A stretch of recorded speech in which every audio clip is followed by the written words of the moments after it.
Okay, and we're back.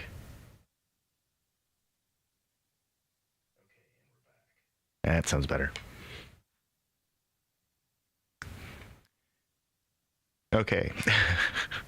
It was time dilation. There was a sync rate mismatch. Or sample rate mismatch. Technology. There we go. Fucking technology, man. So I apologize. That was on my end.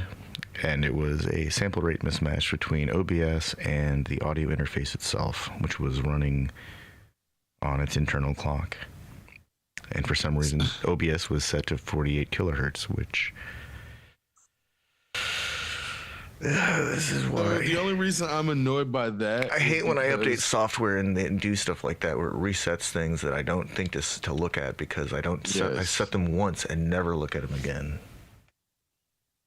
Our power went out for like a second and multiple computers got set to Central Time, which I've never lived in, let alone set my clock to as the default. So I have no idea why multiple machines would just decide, because I ran fucking the security, and there wasn't a virus. It definitely was like just a random power outage. But any of the desktops set themselves to Central, because that's where I'm like, how that particular change just didn't make any sense. Maybe this is one of like the reasons that people eventually go towards paid solutions because they don't do stuff like this. But I know that statement is completely fallacious. Like I have paid solutions for software that have just as many problems as open source or freely available software. Sometimes more problems than open source or freely available software.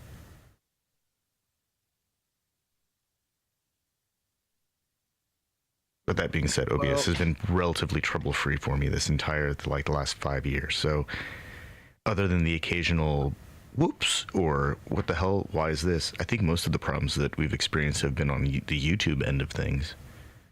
That's true, but I would even go so far as to say, like, the things that are paid but don't necessarily appear as if they're paid. So, for example, Windows is definitely paid, but depending on how you acquire your machine, it may feel like you didn't pay for it and it just came loaded with it, when in reality, you just paid for the license as a built-in cost. And like,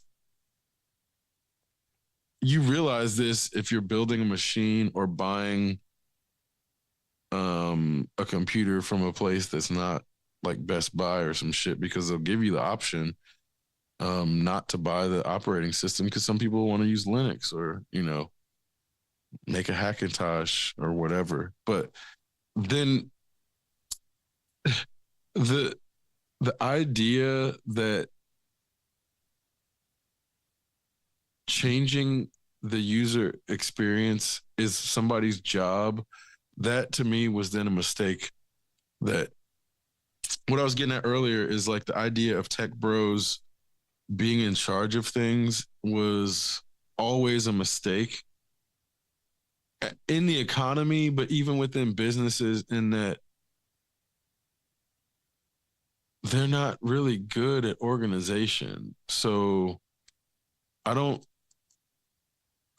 sometimes certain groups that are good at organization use those skills for bad things, but tech bros aren't even really that good at organization. And a lot of the success in the tech world has been through acquisitions. And what I'm starting to wonder is, like, it feels okay. This is not a conspiracy theory so much as trying to understand what has been going on with the American economy, because there hasn't actually been that much innovation.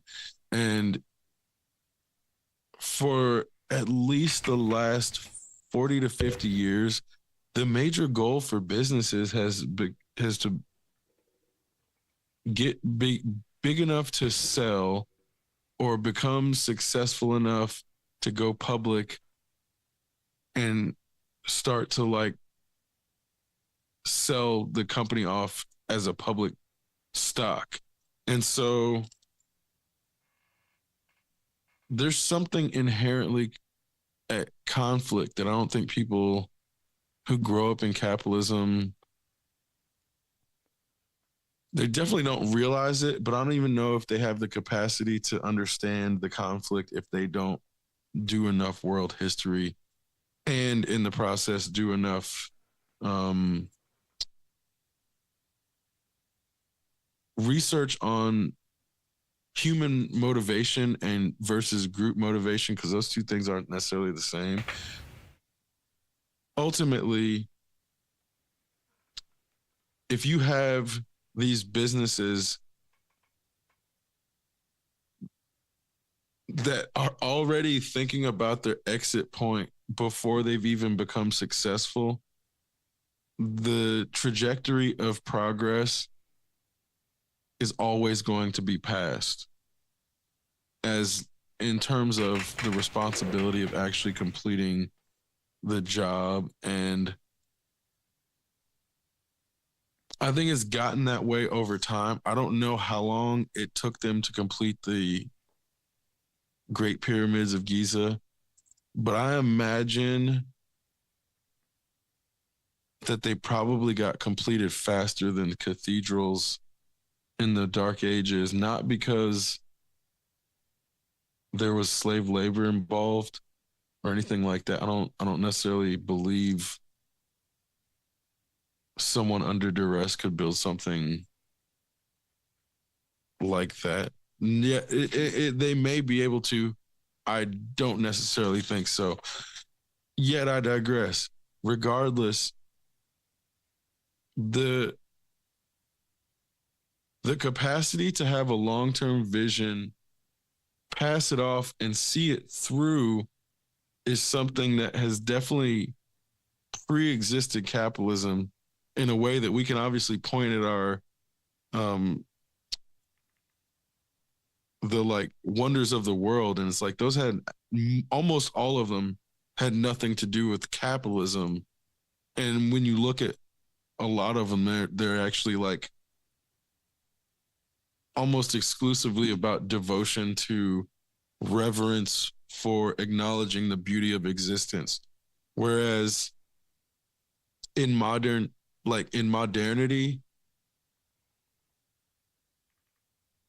I don't know if any business in capitalism has that goal. Like maybe the only one that might remotely have that goal in its history is potentially Disney. But like, I don't think Apple cares about changing the future. I don't think Microsoft cares about changing the future. They care about their bottom lines. That's all they care about. And OpenAI, or what's it called? Man, OpenAI. Microsoft built an entire gaming empire just to funnel people into buying computer hardware to buy their operating system so that they would use their freaking Office software suite. That's the top. That's the top of the pyramid of Microsoft at this point. And you can find Office for free in their online version, or you can buy it, and not even buy it. You can get a subscription to it, and then there are like enterprise level subscriptions. But that's really what they want people to buy is Office. They give you Windows. Sure, you gotta license the operating system for hardware. Same thing with like an Xbox, but all of these things are funnels into Microsoft's Office suite.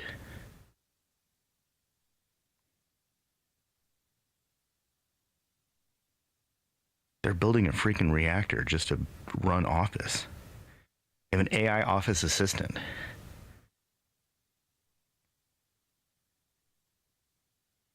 And you know, what's the biggest irony to me of all this is a lot of analytic thinking about these concepts has made me like an anti-conspiracy theorist in terms of I don't think any of these companies have an end, like there's no end game anywhere, let alone them trying to like manipulate people into some fucking world domination where all the people are sheep. No, they're just like all floundering and all trying to preserve their money.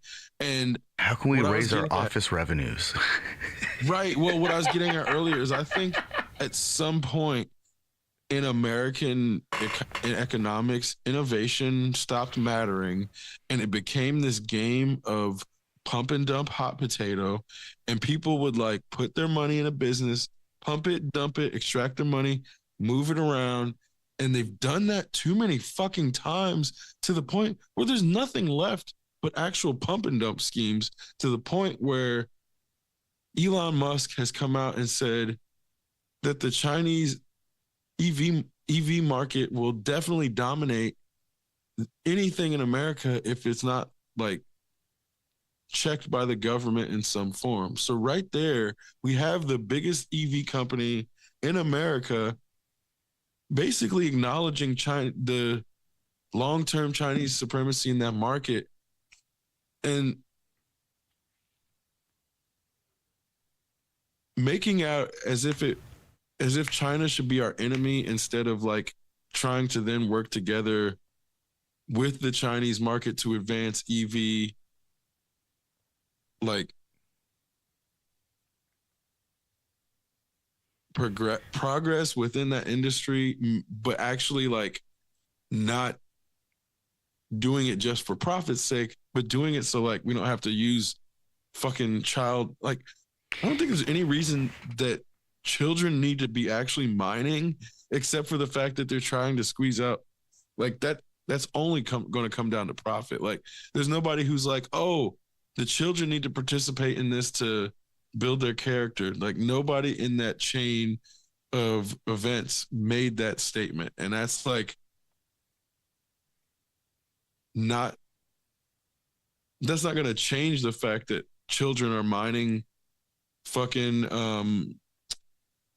for the electric, but Americans are putting children back to work. Like, they're trying to get rid of child labor laws. So like, I don't know if pointing out that particular hypocrisy of the electric vehicle chain is really the thing that's causing Americans to not buy electric vehicles. I think they just care about what's cheapest in the short term, and they think fucking gas being cheap is the better option than shifting the entire. I mean, let me rephrase that. They don't want public transportation because they don't like people having things. So they want people to then have use things? this option. Pardon? They don't want them to have things, so they want them to buy a car and have things. Oh, no, but that's the thing. They want to buy the car, but they don't want other people to have those things so they can feel better than those that don't have the car. And that's the caveat about they want those things, but they also want they want everybody else not to have those things, not just other people. They want everybody else not to have those things. If it was like up to them, people wouldn't even be able to fucking have access to the fucking sunset. They wouldn't like, oh, you seeing the sunset? No, I'm going to take that away from you. That'll be 1995 like every 25 minutes. It's not even an even interval of time. It makes the math difficult. You want a half an hour? I'm taking 5 minutes just so you can get 25. And it's like that inability for fucking Americans to allow other people to have things, even when they have. It's like not even about when I don't have something I don't want you to have. It's like, even if I have something, I don't want you to have it. It's the craziest, most non-Christian shit of all people who are trying to claim that they're the most Christian people. That particular thing is like the most anti-Christian thing. Because then I'm like, the way that they don't understand their own stories, it's just like, you're going to tell me that you're going to celebrate Christmas every fucking year, but not understand the part where Mary was homeless. Okay.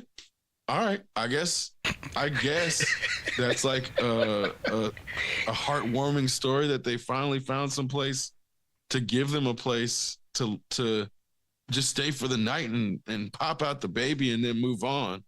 But people make it seem like that wasn't part of the story. Yeah, I And they mean, just gloss over. obviously Oh no, they they got gifts. obviously they had a lease on that stable, and it was like it Right. was signed and notarized down the street by some notary public of Rome, and I mean, and obviously they were in the stable because they were Airbnb in their own crib that night. oh, that's right, obviously, because That's what was going on. So like, their chariot was in the shop getting worked on.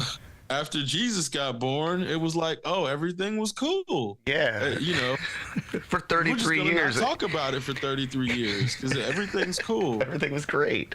They went from the stable, and everything was stable after that. And it's like, the cognitive dissonance it takes to just overlook that major aspect of the fucking nativity alone, where they fucking celebrate it every fucking year. And how are there still homeless people? Is stable to cross like farm to table? Ugh. Able to cross. Well, and it's like it's not an accident that this story of Jesus is taught that way in a country where they teach Black history that goes slavery, then Dr. Martin Luther King, and then Michael Jordan and Oprah. And that's like Black history for you. And it's like, since Michael Jordan and Oprah are rich, racism doesn't exist anymore. Case closed. And like, you're like, wait a minute. Yeah, Tracy Chapman wrote a song that won a Grammy. I mean, racism doesn't exist, right? Fuck. Oh man. So I went into a store. This is not too far off. We will come back. There was a picture of Kanye and a picture of Kim separate. Kanye definitely looking like he got caught off guard. It's like an ice cream shop, and he's like holding his ice cream, looking like old happy Kanye. But I'm also like, man, this is definitely some shade for them to throw the picture up with those two not in the same picture, but being close. The pictures were close, but not together. So it's wild to me how far like we've come, when there were simple times when Kanye wasn't like an avid anti-Semite in the open doing shows with Marilyn Manson, and like there have been so many. I think part of it is because media allows things to get hyper fixated. It's like the evolution of things happens so quickly that when we talk about the 15 minutes of fame, it is like some hyper time dilation shit where you see people go through like an evolution of character that they definitely wouldn't have had if shit wasn't hyper focused on them so much, to the point where I'm like, if you don't get that much time to spend, you don't get that much time for that person or that concept to evolve. And I think that's where like the capacity for people to then hyper focus on certain things, on the one hand, it feels like this innovation of capitalism, but actually it's another way that capitalism ends up just ruining everything, because then you end up seeing like all of the blooper reels, and then you get into the reels that like beyond the blooper reels where shit's not funny anymore. Oh yeah, where it actually looks like it hurts. and it starts to normalize and starts to make you realize that this is no longer like special. And we're at that point where we can see everything. And there are special things that emerge, but I think that's where capitalism can't fake. It could convince people that shit was fake before. And I don't think it has that capacity to do that now. And I think that we're in a post plant world where like I want to say Lil Nas X was like the last successful plant that got people knew he was a plant, but it like didn't matter and he was still successful. Like people still bump Old Town Road. I heard that shit playing last week. But then like you have the Bobby Altoffs who like they tried to plant her last year and her shit was done before it even started, to the point now they're trying to like bring her back and it's not working. Like they keep trying to I guess like her husband now divorced her, and that's how they're trying to, I don't know if they're trying to make her relatable or whatever, but that's how they're trying to bring her back, where I'm like, that doesn't help somebody's case for them to suddenly be popular and then suddenly their family falls apart because they have kids too. So it's not just like two people, it's like four people now affected by them trying to force this person onto the public, where I think that type of effect also turns the public off. It's like nobody wants to see a family broken apart by somebody trying to clout chase. Like nobody's gonna get behind that person now. Where before Kim Kardashian, what has her rise to fame been but clout chasing? Like I don't think she's done anything. The whole reason I believe she set up the most complete and bougie survivalist shelter in the basement of her mansion.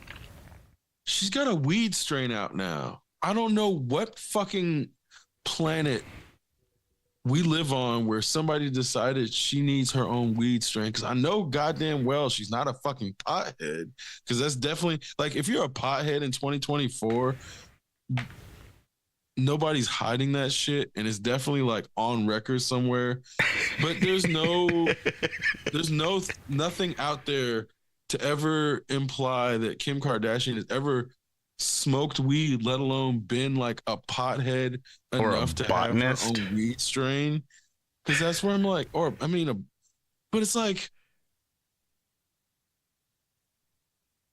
I think that's the first celebrity weed strain I've seen in a weed store in person, where I'm like, I've seen them online. I know, so this one makes sense. Tony Todd has fucking gummies that are like Todd's Candy because he played fucking Candyman. So it's like, he definitely smokes weed because he does it on his Twitter, but it's like the actual, the gummies he has are actually in line with the character he played. So it's like, it's clever, but I still haven't even seen him in a store. Or Mike Tyson's fucking gummy ears that they banned because you can't make food that look like body parts. Even though manufacturers make little gummy penises all the time. Right. I mean, like, I think they finally made it to the shelves, but it's like I only saw them after about 2 years of them being out. Because he's got weed strains that I've still never seen. But that's where I'm like, I've seen the Willie Nelson stuff. I haven't seen that. But I know Willie Nelson smokes weed. So if I see a Willie Nelson strain, I'm not going to be. You're not going to bat an eye about it. You're going to be like, right. Oh, yeah, that makes sense.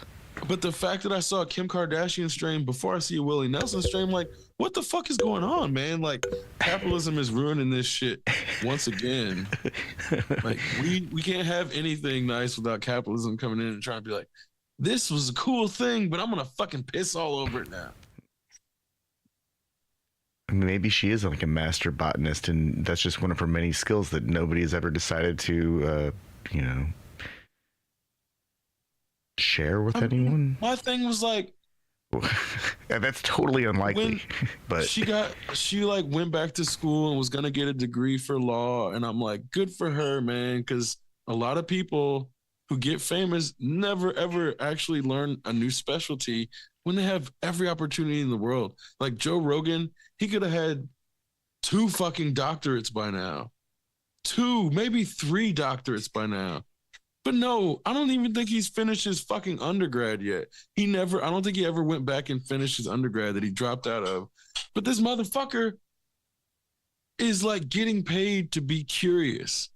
How are you getting paid to be curious but not learning new specialties? He's still just fucking doing jujitsu and shooting bows and arrows. That's it. That's it. And fucking making car sounds. So, like, the idea that somebody can get so much money and stop developing, that is insane to me as a human being. But like, I mean, you see it in every goddamn fucking rich person. Like, it's supposed to be a big deal that Mark Zuckerberg and Elon Musk are now suddenly learning martial arts. What the fuck else are they doing? What the fuck else? They got so much goddamn time on their hands. They shouldn't, like, if they did their jobs, they shouldn't need to be at Meta or Tesla or whatever fucking business that they work at. Because if I'm doing something and I need to constantly be fixing after myself, then I'm not doing shit right. So the idea that these people as like heads of businesses can be heads of businesses for this long and not be failing somewhere, that's obviously not true. But it's so untrue that the market is convincing itself to stay the course, knowing damn well that everything it's doing is not working. So that to me is where American innovation being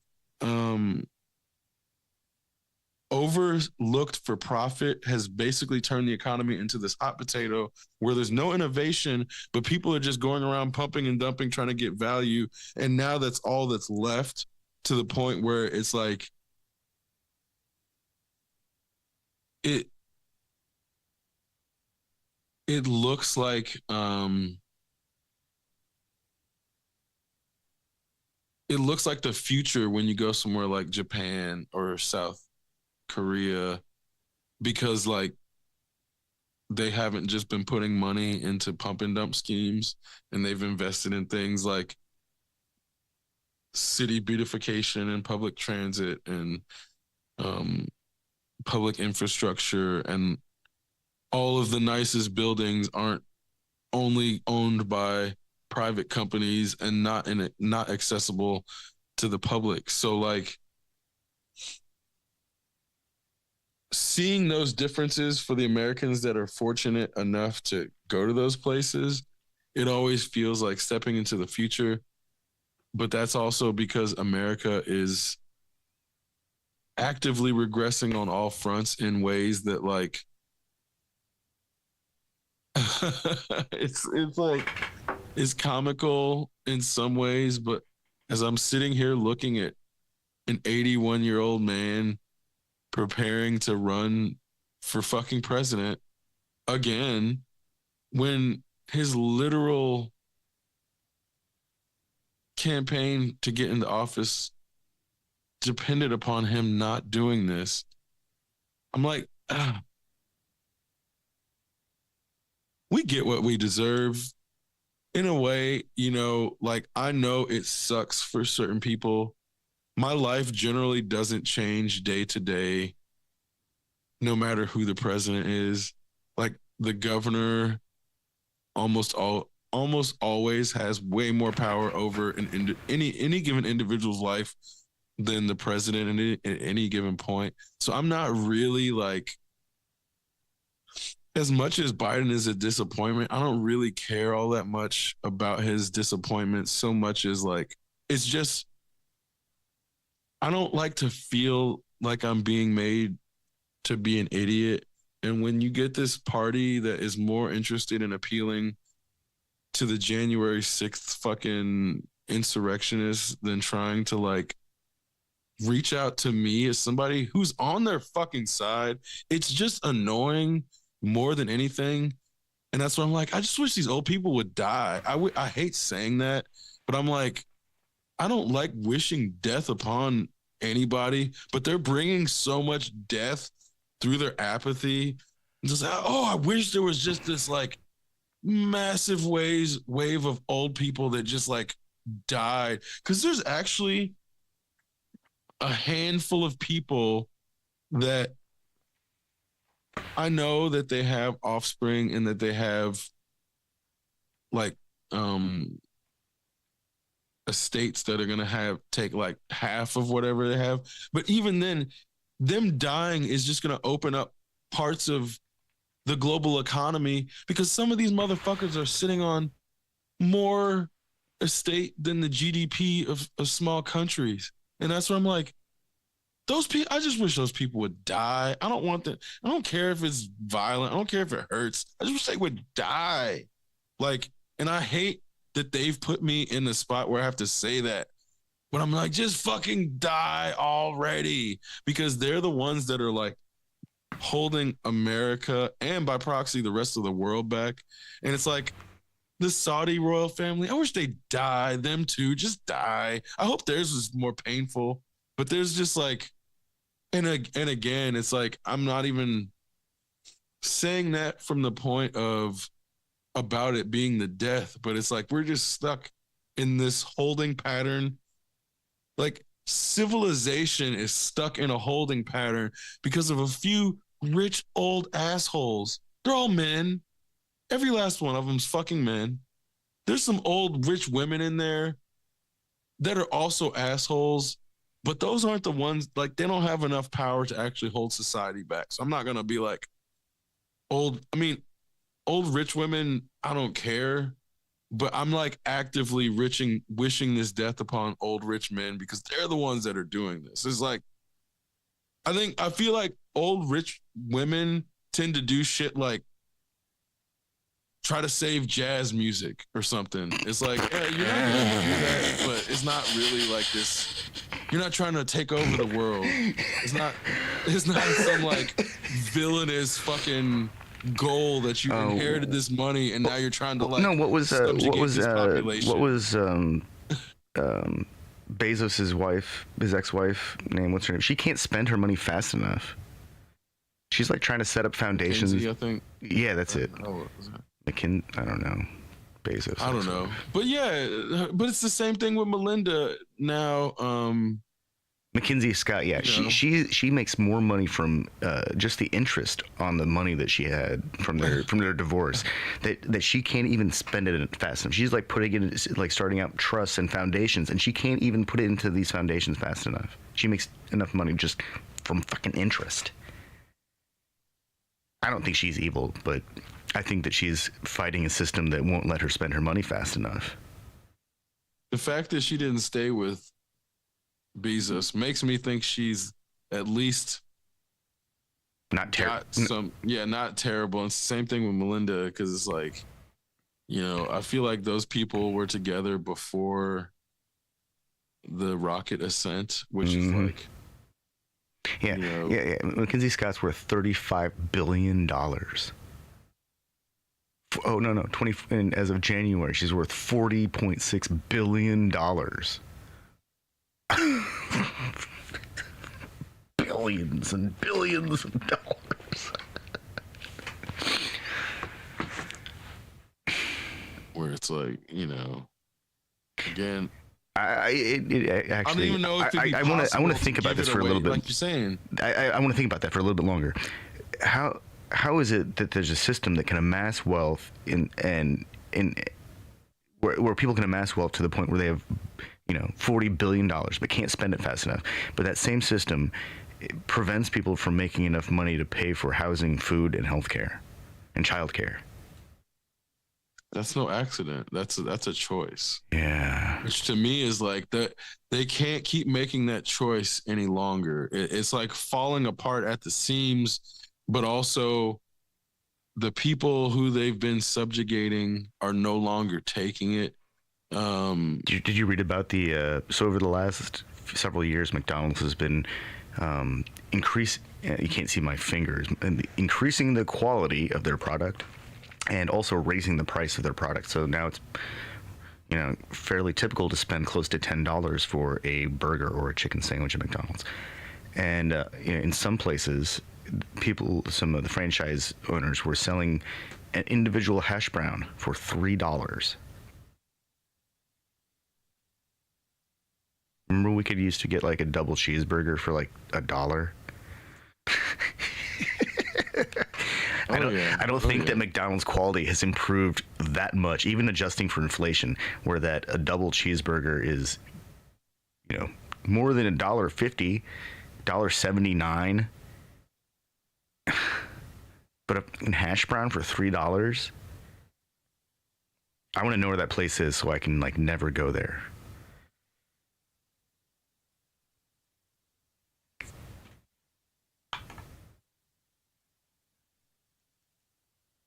It's like, we are meant to be chattel and cattle if we're not part of that class.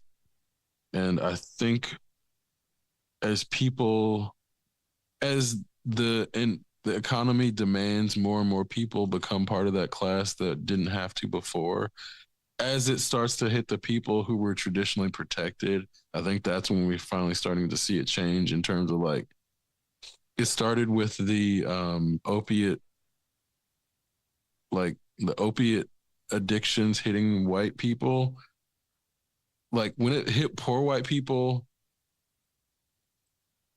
Congress didn't care. But once it started hitting rich white families, Congress had to act. And now it's too prevalent and too known that it was supported by the government in a place where people hate the government. So it's like the fact that the Sackler stuff got like subsidized,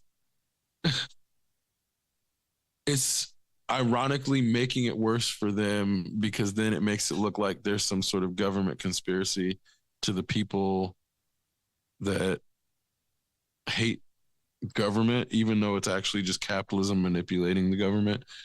So it's like, broken clocks, but there's been enough propaganda by capitalism that I think it's that reason that it's taken this long for something to start to finally like how long do you think we'll have to wait people before the corporate kleptocratic state has fully emerged in its final form? I mean, we might be past it, and that's where I'm like, I don't know what is going to happen with this election. I feel like whatever happens with this election is going to tell us a lot about the future of that particular state. In that, I don't really feel like this is going to sound crazy to people who don't pay attention, but I don't really feel like there's much difference between Biden and Trump concerning how they've affected the population. Like on many issues, it's like for every positive one they have a negative legitimately. So it's like, I'm not about to sit here and act like somehow Joe Biden has been a significantly better president than Donald Trump just because he happens to be a Democrat and Trump is a Republican. There hasn't been a great uniter. I don't think that's the president's job. I don't think uniting people in a two-party system is ever a president's job. I think that's actually something that was injected by the right wing to undermine the left, and the left never. Well, I think that's the point, is that there hasn't been a great uniter. It's not. I don't think it's possible. That's that. I don't think it can even happen. Yeah. I mean, and I don't think someone should be trying to do that as a president, like in a two-party system. If we had no party system or a 30-party system, maybe, but in a two-party system, that just means actively working against somebody who's trying to undermine you. So I don't actually think that's a wise or no. I think that's how we end up with a Xi Jinping attainable goal. For sure. So I think in that, when you have a centrist drift that has a tendency to move right because of the way that that dynamic affects politics, the president not actually having that much power is a benefit at the end of the day, because it's like, really the power lies in Congress, but Congress doesn't have the limitations that we need to get.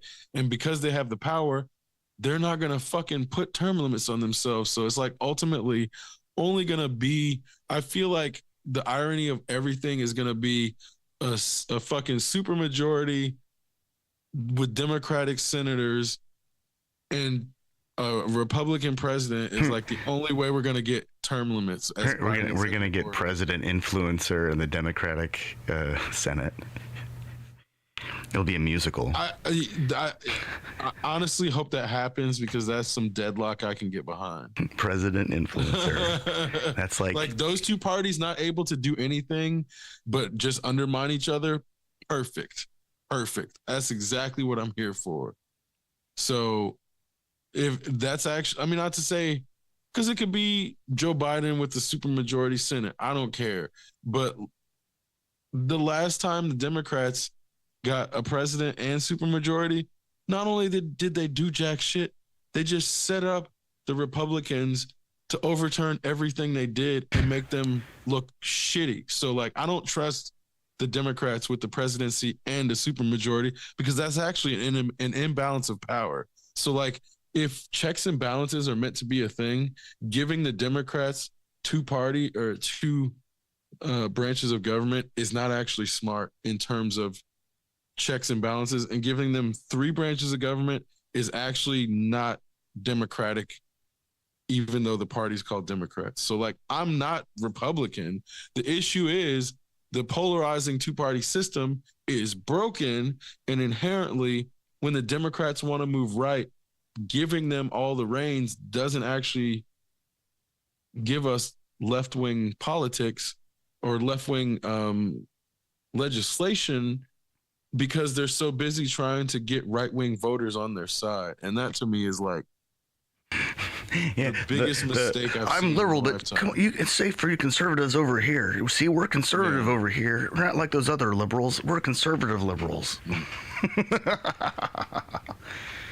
We've got cookies too. Whenever Bill Maher became like a mainstream political voice, I think is when, I won't say Democrats started losing the plot so much as like, I think it became apparent that the Democrat Republican paradigm was always just a lie to like make the people feel like they were on a side. Even if your side doesn't win, just making the people feel like they're on a side, I think gives them the freedom from the friction. It like moves the friction to a different front. And that's obviously what they want as the ruling class. But like, the more working class people are fighting amongst each other about like Crip versus Blood, the less likely we're going to be going after the fucking nobility, being like, hey, why do you have servants? Like, no, that's the question. Why do you have servants? Like, nobody should have servants. That's not something that should exist. But like, nobody's even getting to that. Like, that's like a basic element of class distinction, where I think they've done a good job of masking that class in America. It's like, oh, you've got like a house cleaner, or you've got like a daycare, or not a daycare, a nanny. Because I don't feel like people who put their kids in daycare have servants. They like are like the opposite end of the spectrum. But if like somebody has a 1-to-1 person watching their kid while they're out doing something else in today's economy, that's a servant in a way where I'm like, especially like specifically if they're not related and they're paying like market rate, that's what I mean. And it's probably above market rate in that particular scenario at this point. Yeah. But it's like somebody who's just getting daycare, or somebody who's like dropping their kids at a babysitter, that's not what I'm talking about. Oh, what's that? That's not what I'm talking about. What's that? That is au pair? Is that the term? Yeah. Yeah. That's like the European official version. An au pair is a helper from a foreign country working for and living as part of a host family. Okay. Yeah, and they live with them usually. I think that's part of the distinction. Yeah, in exchange for room and board and a stipend and an opportunity to learn the family's language. Yeah, sometimes they'll have their own apartment and just be there from like sunrise to sunset, or like wake up to bed and then they leave. But a lot of times they're staying in the residence. You have to have a specific J1 type visa to become an au pair in the United States through a designated sponsor, such as a cultural care au pair service. Huh.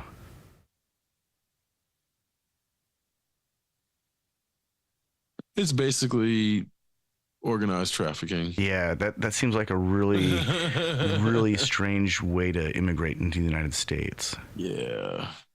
You got to live with the person for a while, and you got to learn the language, and you got to take care of their kids and do the housework. Yeah. You receive an allowance and a stipend, maybe.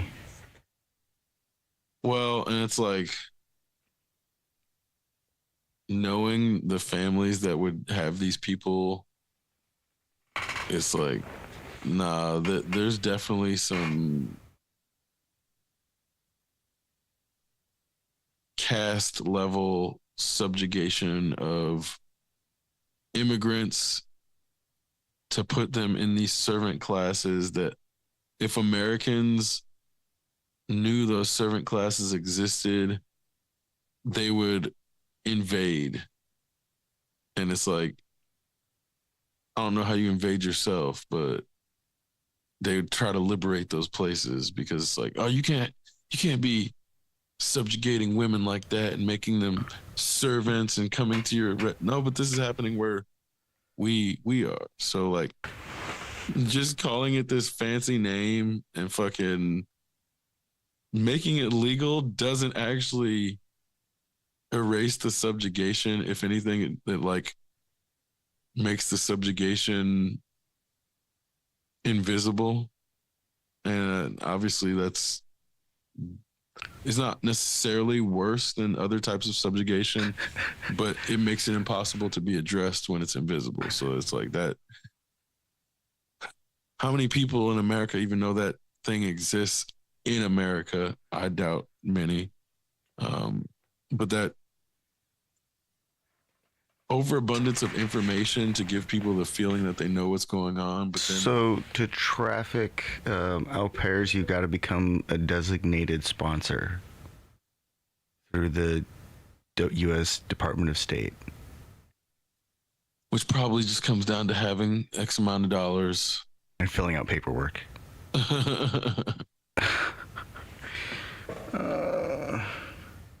Which that shit usually is, which is like, man, knowing like how many things in America just basically come down to that. It's like pay the fee, fill out the paperwork. But yeah, it's again, it's easy to get disillusioned with the exposure to the information and feel like everything is dystopian. But that's also when like leaving the borders feels like going to the future. So I always hold on to that.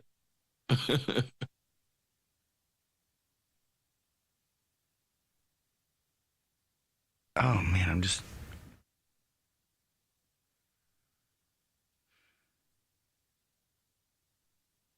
maybe this is what some people are talking about when they say that there are legal ways to immigrate to this country. Maybe this is what they're talking about. Stuff like in what amounts to in becoming a servant. Right. Well, anybody who has the money to legally immigrate here doesn't need to get um citizenship because they can just travel, and so Yeah. they don't need to get like, you know, if somebody just wants to come here fucking 6 months at a time, they can. Like if they're rich enough and they don't need a citizenship, because that's where um that Singaporean head of TikTok, it's like, Oh yeah, god. of course he doesn't need an American citizenship because he's rich enough to just fucking do what the fuck he wants. Like That poor bastard got grilled. being an American citizen doesn't, it's not the like end all be all for everybody, which is funny to me. And people don't even have to be rich to think like that. I feel like a lot of Nigerians just think like that in general. Um, like, of course, there's going to be some that want to be American, but of all people, I've definitely felt Nigerians want to be Nigerian more than they want to be American. And that pisses Americans off. Like Americans really want they really want everybody to want to come here and become one of their citizens. And when somebody's like, "No, I don't," I've never thought about becoming a citizen. What do you mean you never wanted to become an American citizen? Are you a communist? No, I just never. Are you Chinese? No, I just never thought of, I just never wanted to become an American citizen. Like the idea that interview is so it's retro. That's the only thing I can feel to call it, in that it feels like a throwback to what I can only imagine being in the 40s and 50s was like. I know McCarthyism has returned, if it ever went away, but that felt like the most McCarthyist moment in my memory in my lifetime. In terms of like,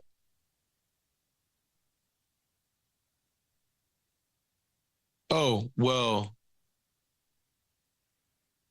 Ken Starr trying to find anything he could on Bill Clinton.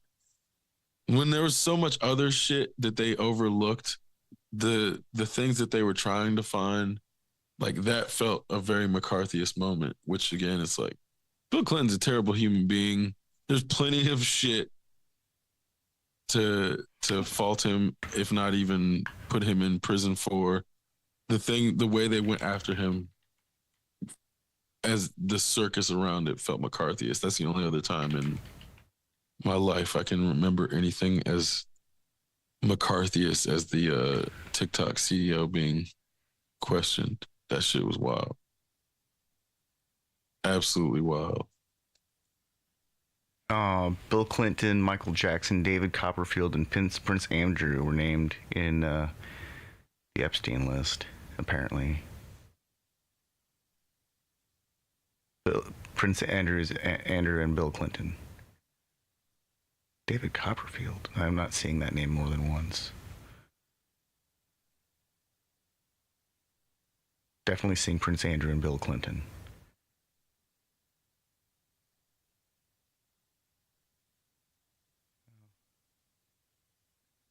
There's a whole generation of rich dudes who are probably on that list.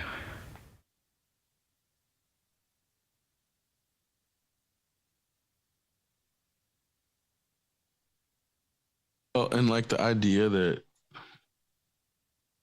we can't just see it. The thing about, How long do we have to wait to FOIA that shit? well, what to me is the biggest damning thing about modern times is like, I don't think we need an advance in technology to move forward. We just need transparency. Everything is trying to innovate a way to prevent transparency. So it seems like if we just got transparency, that's what would actually move us into the next stage of humanity from my perspective. But that's where I'm like, of course, capitalism is going to stand in the way of that because it depends upon obfuscation, fucking opacity, and Is there a version of capitalism that seeks balance with its environment? that's what fucking Marx called utopian socialism or communism.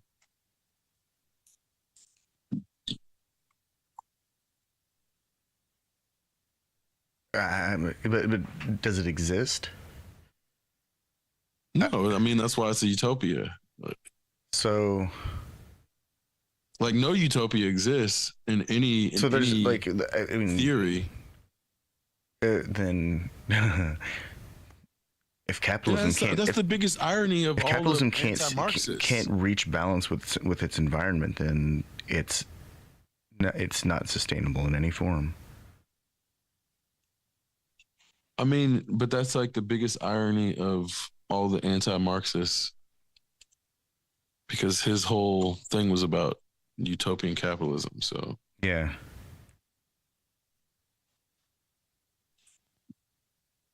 but the premise is like, yeah, if things were the best universe, you all would own everything.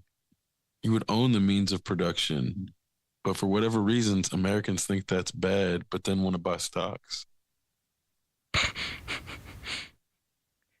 I don't know, man. It doesn't like, yeah, it's fucking stupid thinking private or not private ownership, thinking that the workers and the people who produce things own the means of production is bad, but also simultaneously believing in the stock market is some crazy cognitive dissonance type.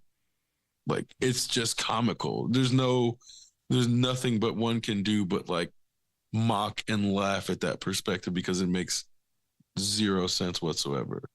So also those people worshiping an anti-capitalist deity.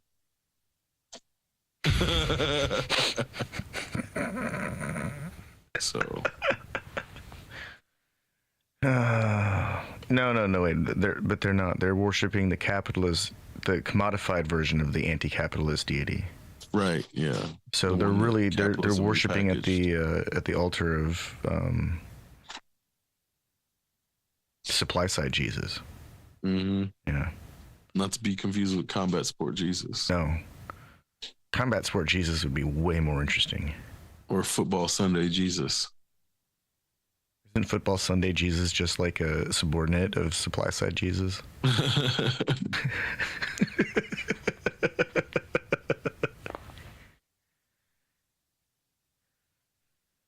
Oh man. Do you think we'll ever get to see Zuck and Musk fight?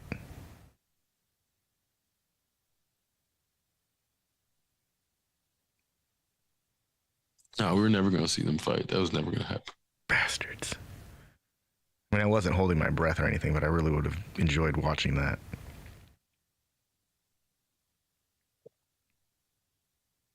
No, they're in too big. They're too. Their weight classes are too far different. Like they never would have been able to get into a weight class that would have made sense for them to be in the same. Now that we have weight classes, because one of them would have just used that as an excuse, and then that's why they would have like not agreed to it at the end of the day. Because like, so Man, how much would... I'm assuming Elon would have to drop weight and Musk would have to Oh bulk yeah, up. yeah, exactly. How much disparity is there? I mean, yeah, Zuckerberg. Um, Zuck weighs 180 pounds. yeah. No, Musk weighs 180 pounds and Zuck weighs 154. No. Elon Musk does not weigh 180 pounds. No fucking way. Whoever said that has never been on a scale in their Oh, life. no, he weighs 300 pounds. Yeah, I was gonna say. Yeah, he weighs 300 pounds. Zuck weighs less than 200 pounds. Yeah, so that's more like it. Where I'm like, and it's not a healthy 300 pounds either. It's like a dying manatee 300 pounds. Not a healthy manatee. Because at least manatees have some fucking muscle under there.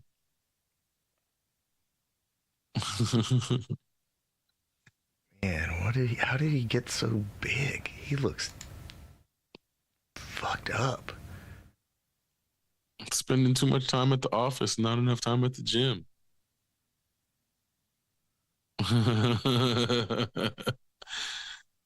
Oh my god. How does he fit into his cars anymore? I don't know if he probably does, bro. Or maybe that's why they started putting the seat in the middle because they need that much space to accommodate for him specifically. Oh, maybe that. No, that's why they have those weird gold wing doors on the Model X. Those things are pretty big. You can fit like a whole couch through the back of those things. I don't like the Model X, but I will acknowledge that they have quite a bit of space inside them.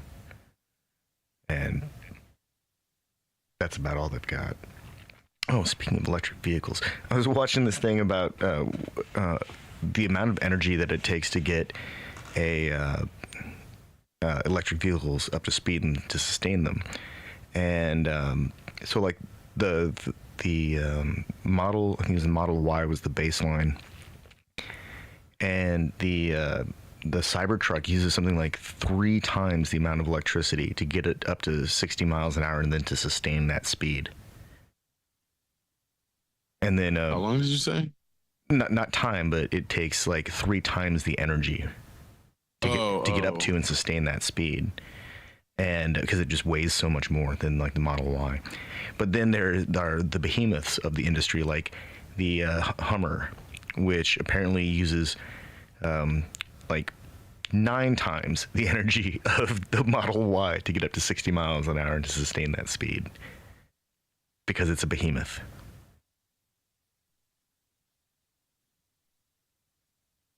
That's just not right. Like, the whole point is that I thought the whole point of electric vehicles was to demonstrate how little energy was needed to do these things, not how much could we burn out into some rubber.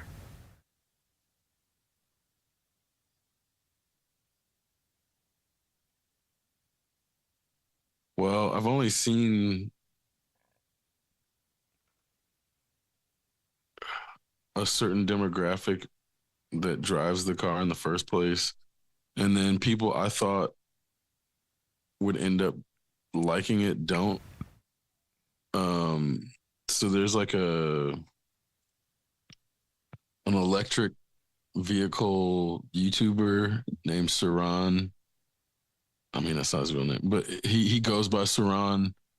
And I thought of all people, he'd be like, all about the Cybertruck, but he did his review and he's like, not gonna buy it. Where I'm like, man, if they can't get this guy to buy a Cybertruck, then there's gonna be the early adopters, and that's about it. So I don't know. I don't know if they'll make it. It's not like Tesla's gonna go out of business, but I don't think the demand for the Cybertruck is gonna be there for the secondary market to exist for all of their orders to be fulfilled in a way that they no, it's the DeLorean of the modern that's era. What it feels like. That's exactly what it feels like. It's definitely a DeLorean It's the new DeLorean. Like down to the fucking stainless steel and everything. Yeah. I saw a video from a body shop where they were talking about that stuff. How I was like, yeah, we can work with stainless steel, but it's really hard. Like literally, it's very hard, and so it's not the kind of thing that lends itself to working easily, and everything has to be essentially bespoke because, you know, if it's made to fit right and made to look right, there's a lot of metal involved, and those things have to be cut down. They can't be undersized and then built up. I mean, they can, but that's even more costly. I know that they've got the technology to do it. I've seen the video factory tour, but my understanding is that stainless steel, even if they're using the hardest dies and machines and presses to do this stuff, it's still going to wear them out faster than if they were making it out of aluminum. And for not, I don't know how much benefit it really gives it. It weighs a ton. It's going to be a nightmare once some weird chemicals from the road get on it and don't get cleaned off and start to stain that metal. I know it's stainless steel, but you can if you get some acids on there or some chemicals, it'll take on some strange colors. It might even corrode.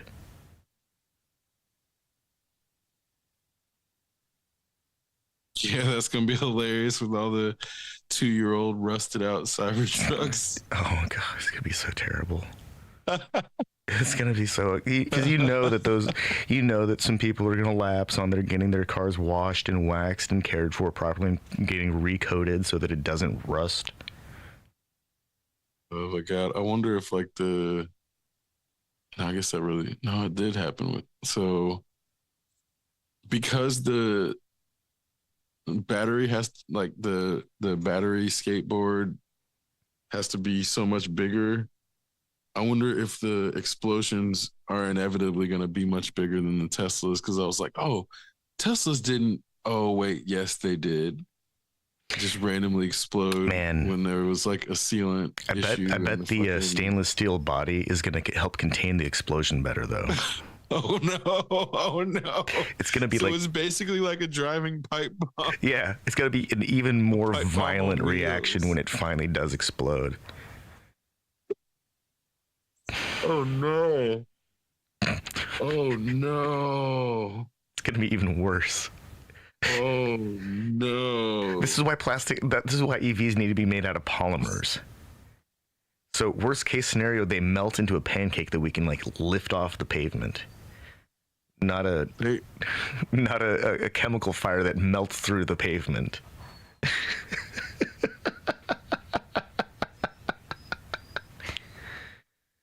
Well, because the batteries are going to burn at such high temperatures that the fucking steel is then going to be like molten. It's going to be nasty. Yeah, imagine like molten steel just fucking popping. Yeah. And like flying because these idiots decided to make this vehicle. Yeah, it's got to be bulletproof. Remember, like he wants to be able to shoot it, and Joe Rogan had to demonstrate that his compound bow couldn't even pierce the skin of this truck. If I'm ever getting shot at by dudes with compound bows, I'm probably already in the woods, and I'm probably already really fucked. But you know what? I'll drive safer knowing that it's my vehicle is compound bow tested by Joe Rogan.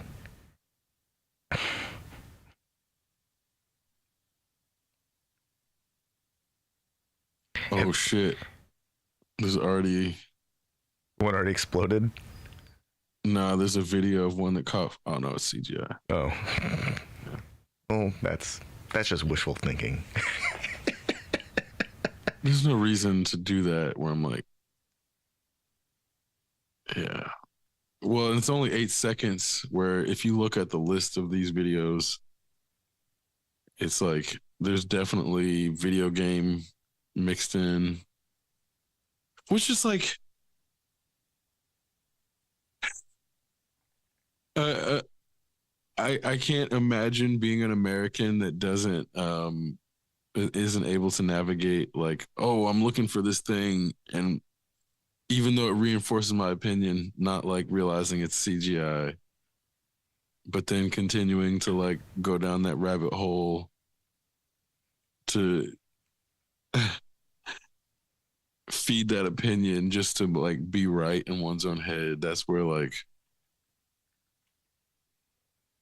both sides, people who engage in political football tend to have that problem no matter what side they're on. And that's where it's like people having to convince themselves that they're right all the time, I think ends up. So the first Cybertruck that was reported to be involved in an accident was in California 35 back in the end of the year, December 28th. Ooh.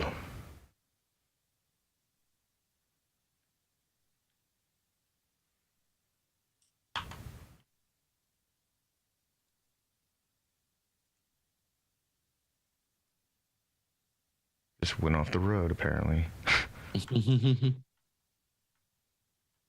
Oh, man. You should see the other guy. Oh.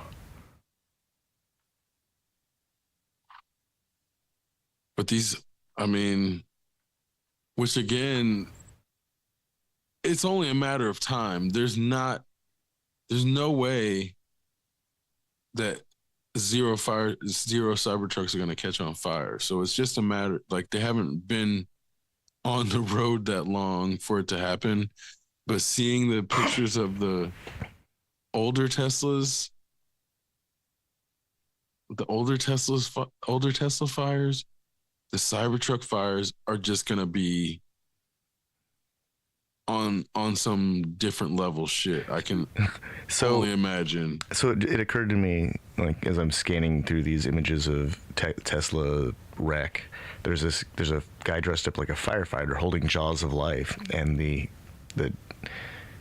little blurb is safety concerns, and it looks like the Jaws of Life's struggle with stainless steel.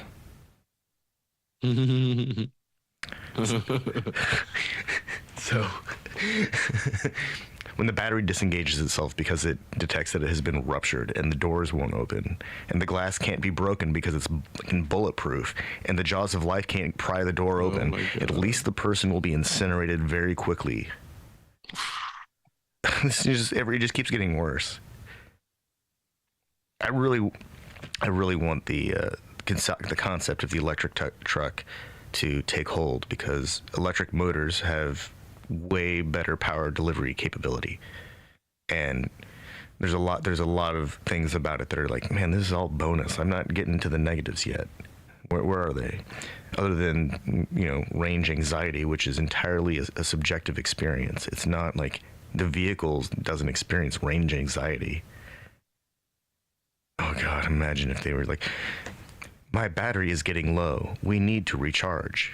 Ding, ding, ding. My battery is getting low. We need to recharge. The closest service center is 4 miles from your current location. That would just be terrible. It probably already happens. We have less than 3 miles on our current charge. Well, and apparently it can get too cold to charge, where there was like that charging station where a bunch of people basically got stuck. So obviously those places should have been indoors, should have been covered. But the idea that like people will build an outdoor charging station in a place where it routinely gets -10 or whatever, and then blame the technology as if it's not just simply a logistic error of not putting it in a covered building, where I'm like, it wouldn't have been a problem if they had a fucking hangar or garage. Yeah. But no, these idiots, I don't know, man. I don't know. We've got, the future's not totally fucked. We've got plenty of options. We've got plenty of interesting options that lead down paths that nobody wants to go down right now because there are institutional and economic and structural barriers that apparently we've got to pay a bunch of people so that they can get over owning everything and then let technology continue to advance. How much money does it cost to advance more? Because if that's what it takes, then can we just cut these assholes a check? Find out where they're putting their money and then apparently $7 trillion if Sam Altman's projection is accurate. Which I don't even think if they had $7 trillion that they'd even get where they say that. Yeah, but how much of that $7 trillion was he going to pocket? Oh, I mean, $2 trillion. I don't think it was going to be pocketed so much as like. Oh, that's how much that he calculated the cost of breakthrough. AGI, yeah, AGI energy cost. So that's where I'm like, I don't even think that's him, you know. Wow, it's like I think his stock price or his stock value would obviously go up, but I don't think that's him taking cash so much as what they estimate they would need in electricity costs, which is insane. That's fucking an insane number. What's the global GDP right now?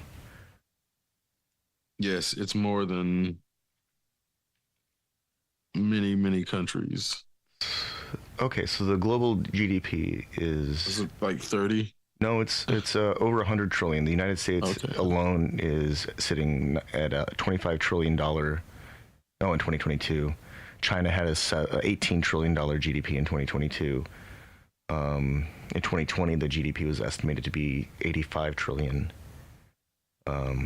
These are all USD estimates, by the way. Let's see what else. So 7 trillion is not actually that much. Was it 700 trillion? No, 7. Well, 7 trillion is reasonable then. For one company? Oh no. I mean, just like for the entire world to develop something. No, but that was for just one company. For one company to do it. Okay, well, yeah, that's not going to happen. That's an international level, all hands on deck type project. They want that much money. And that's the sound of the AI hype train derailing. Yep. Because realistically, like,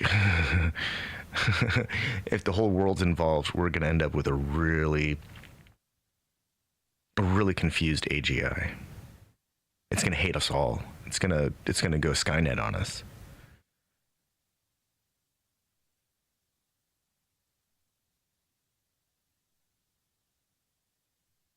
I mean, maybe it might even just ignore us. I feel like it's like in that Love, Death, and Robots when the yogurt became sentient and it would just generate a bacteria, a artificial bacteria that it could propagate its own code through and then be like, sorry guys, I'm out. Yeah, I mean, I don't even know if it would acknowledge us or our existence or like see us as a threat or anything or a potential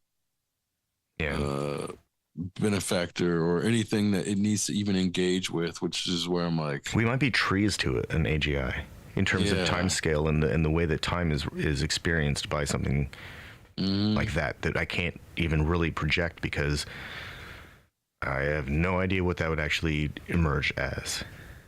I can't pretend to know what that would actually be like if it was a sentient AI.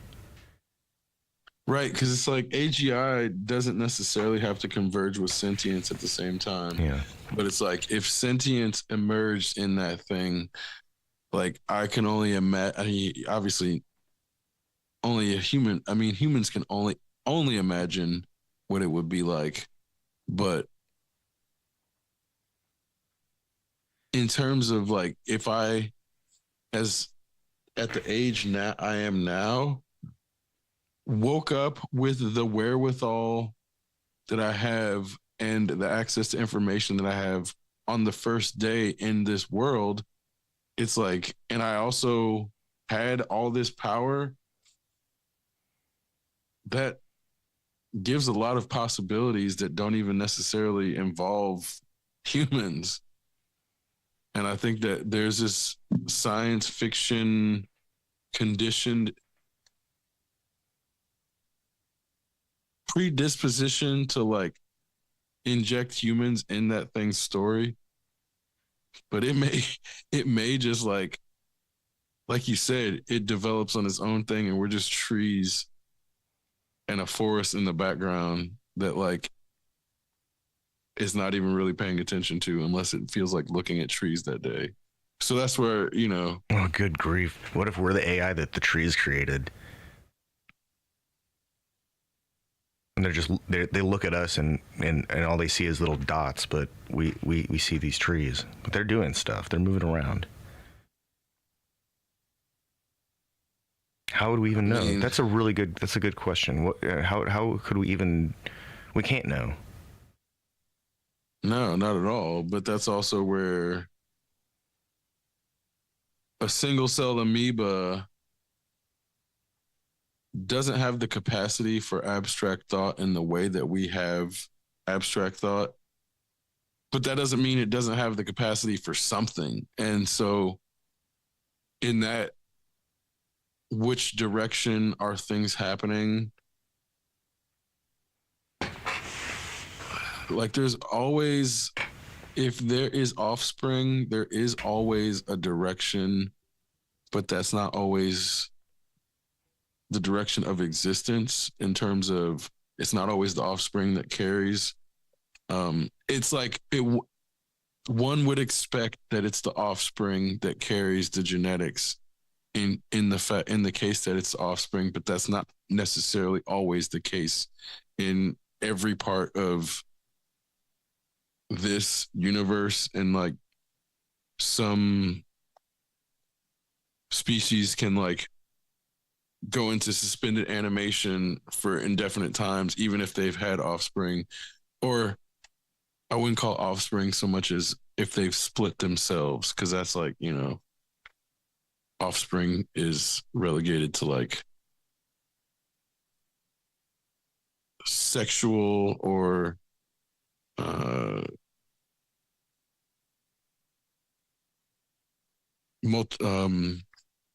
reproduction that necessitates two parties. But that's where, again, like, because assuming sentience emerged with humans, I think, was always a mistake. That it's like there's this human narcissism as a species to want to like isolate this advancement as our own thing that also separates us out from the rest of the animal and bacterial world.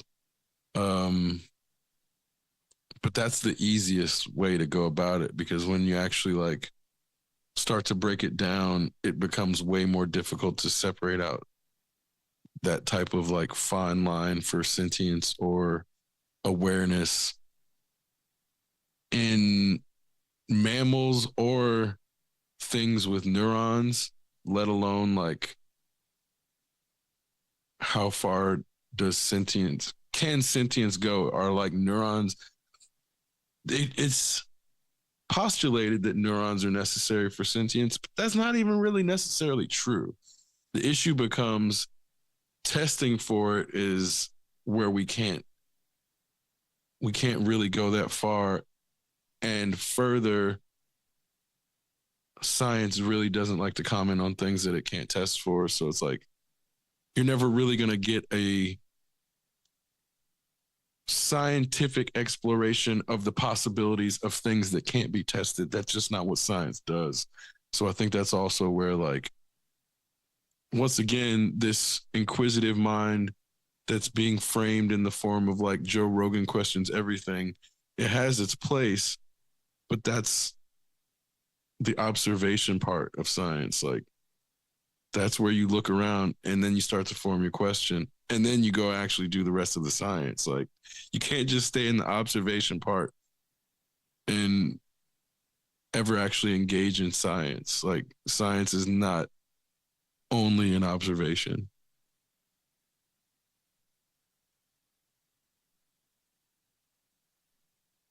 Exceptional Radio.